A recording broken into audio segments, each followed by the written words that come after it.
An old lanky farmer stood up next to me to make his point, singling out two teenage boys in the back of a rural West African schoolhouse. They did it! The youth!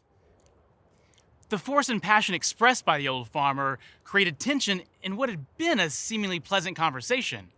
But what exactly had the youth done? If you're like most people, you tend to think of youth as either impressionable sponges in need of our love, knowledge, and care, or as obnoxious little terrors who ought to be seen and never heard. And maybe if you're a parent, you go back and forth between the two. But what if there were a third way to view youth? What if there were a way to empower youth to transform adults? And what if that new perspective of youth could solve some of the world's most pressing challenges? I'm an agriculturalist.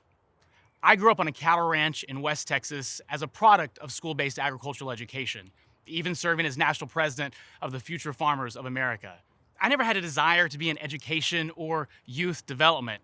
I wanted to transform agriculture, particularly in sub-Saharan Africa, a region I had grown to appreciate after leading several research expeditions on agriculture and food security.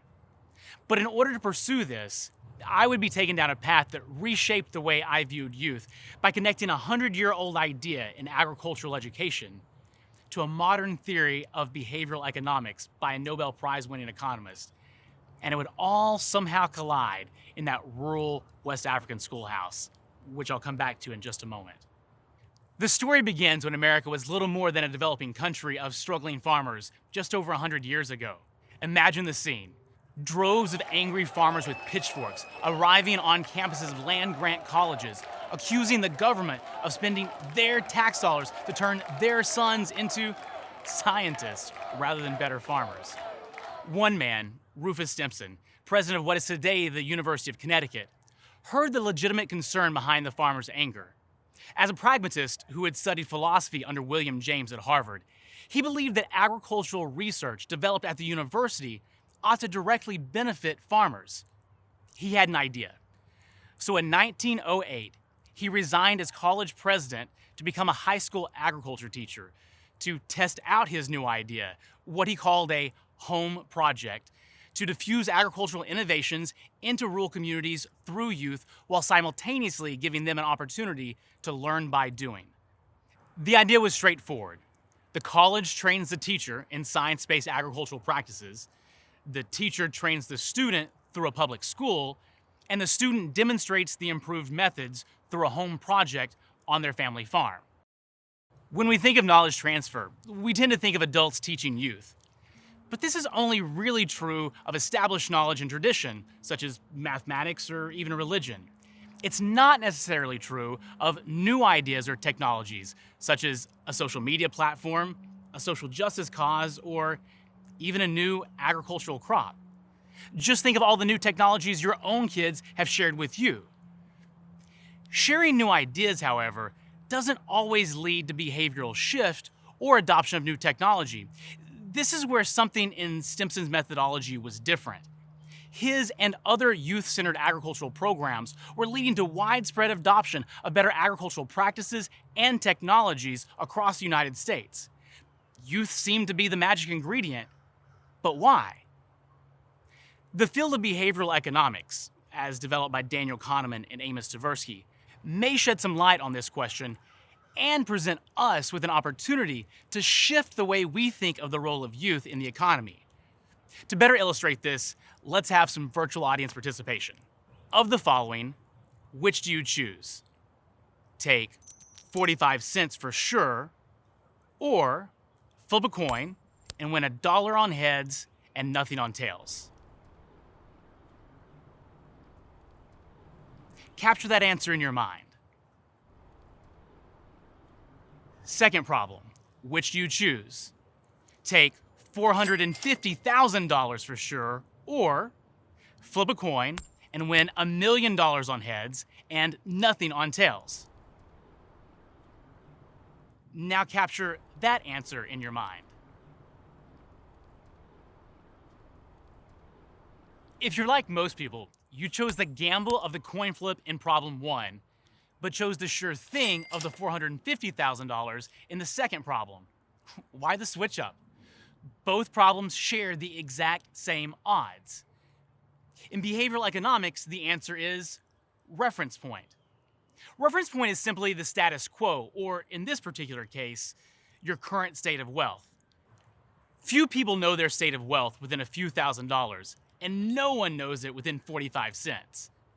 Because a sure thing is stated as one option, your mind adds that sure thing to your state of wealth and then calculates the psychological pain it would go through if you chose the gamble, lost the gamble, and therefore lost a sure thing.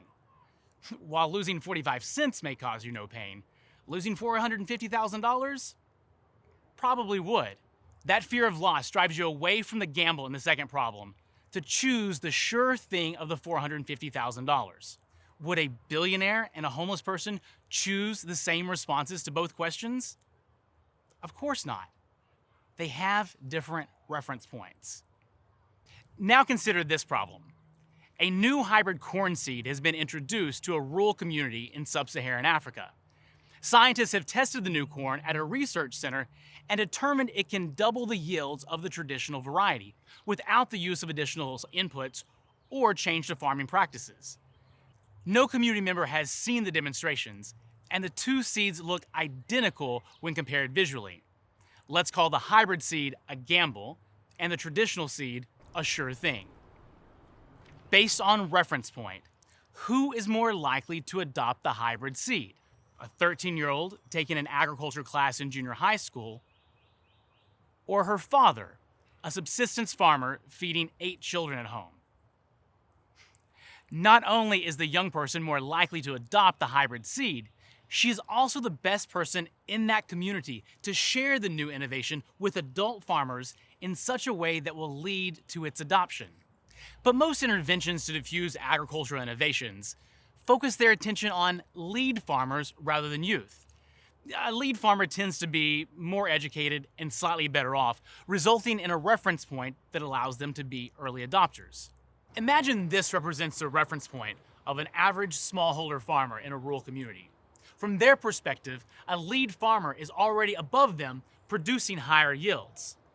So when a nonprofit, government, or private business conducts an agricultural intervention with lead farmers, their high yields become even higher. But from the perspective of the smallholder farmer, nothing really changes. The status quo stays the same. The rich keep getting richer. However, from that same reference point of the smallholder farmer, youth are perceived to be beneath them. Of course, someone who's been farming for 20 years can outproduce someone who's never farmed before in their life. So when that same agricultural intervention is conducted with youth, the youth outproduce the smallholder farmer, causing the reference point to shift. The sure thing of the traditional seed, which was once perceived as a gain, is now perceived as a loss when framed against the youth's performance with the gamble of the hybrid seed. As a result, most adults will choose the hybrid seed next time, a seed that could reduce hunger, protect the environment, and lift families out of poverty. Since 2013, my organization has built capacity for school-based agricultural education programs in Ghana and Liberia, working with organizations such as 4-H. In community after community, we are meeting farmers who have improved their yields by 50 to 150%, and in some cases, with the right technologies, as much as 400%, based on what they've learned from teenagers.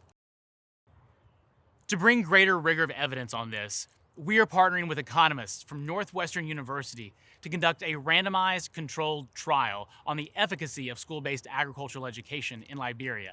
This will be the first research of its kind to actually measure the economic impact youth can have by framing innovations to adults. Evidence should be published by 2023. So, what exactly did happen with those youth in that West African schoolhouse I referred to earlier? Well, after that old lanky farmer startled me with his accusation, he continued. The youth taught us.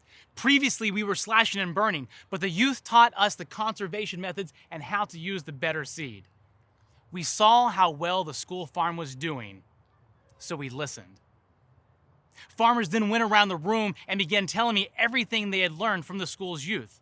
Responsible fertilizer application, seed spacing, the importance of quality seed, composting, terracing. Every farmer in the room had more than doubled their yields based on lessons learned from junior high students. But I was still curious. Who specifically taught you? I asked. Well, Ishmael taught me, said one farmer. So I asked Ishmael, an 18-year-old student, what had happened. He said he was walking through the village one day and overheard a group of farmers complain about their exceptionally low yields. He walked up to the older farmers and confidently said, "I can help you get higher yields." They hesitated at his age, he told me, but accepted everything he taught because they had seen the increased production he had achieved on the school farm. One farmer invited Ishmael to teach him how to avoid soil erosion, plant in rows, and properly apply fertilizer on his own farm. A 2-hour lesson from a junior high student transformed that man's life. As the farmer later told me, by seeing the youth excited about agriculture and doing well, not only have I produced more food to feed my family, it has also made me proud to be a farmer. Youth play a critical and distinctive role in the political economy of our world, a role that only they can play because they possess a unique reference point. And when they are empowered with the appropriate knowledge and technologies, they can reshape the world back to the rest of us, to nudge us from our reference points to make better choices to solve some of the world's most challenging problems. If we want a better future faster, we must harness the unique role of youth. But we don't need to wait for youth to grow up to change the world. We can empower them to change us and the world today.